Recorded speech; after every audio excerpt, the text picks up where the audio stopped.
بسم اللہ الرحمن الرحیم۔ جنتی دروازہ۔ جنتی دروازہ کیا ہے اور اس دروازے سے کون سے لوگ گزریں گے، جانیے آج اس ویڈیو میں۔ نمبر 1، بے شک جنت میں ایک دروازہ ہے جس کو ریان کہا جاتا ہے۔ اس سے قیامت کے دن روزہ دار داخل ہوں گے، ان کے علاوہ کوئی اور داخل نہ ہوگا۔ کہا جائے گا روزے دار کہاں ہے؟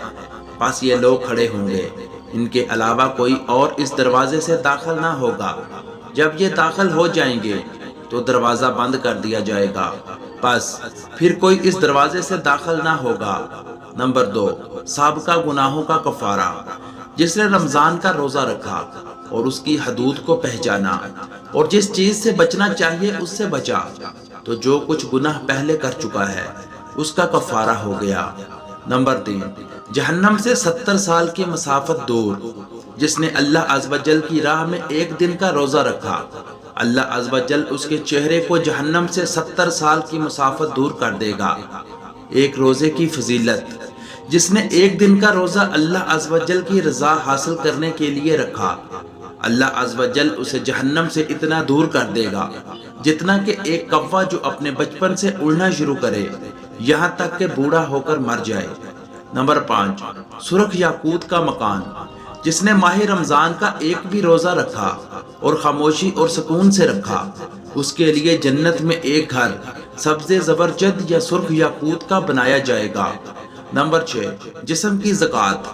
ہر شے کے لیے زکوٰۃ ہے اور جسم کی زکوٰۃ روزہ ہے اور روزہ آدھا صبر ہے۔ نمبر 7، سونا بھی عبادت ہے۔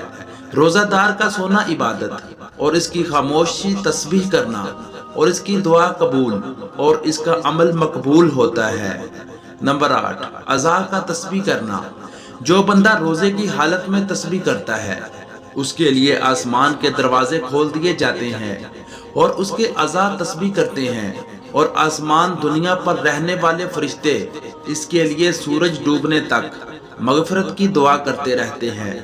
اگر وہ 1 یا 2 رکعتیں پڑھتا ہے تو یہ آسمانوں میں اس کے لیے نور بن جاتی ہیں، اور حور عین یعنی بڑی آنکھوں والی حوروں میں سے اس کی بیویاں کہتی ہیں، اے اللہ عز و جل تو اس کو ہمارے پاس بھیج دے، ہم اس کے دیدار کی بہت زیادہ مشتاق ہیں۔ اور اگر وہ لا الہ الا اللہ یا سبحان اللہ یا اللہ اکبر پڑھتا ہے تو 70,000 فرشتے اس کا ثواب سورج ڈوبنے تک لکھتے رہتے ہیں۔ تو دوستو، یہ تھی رمضان المبارک کی شان۔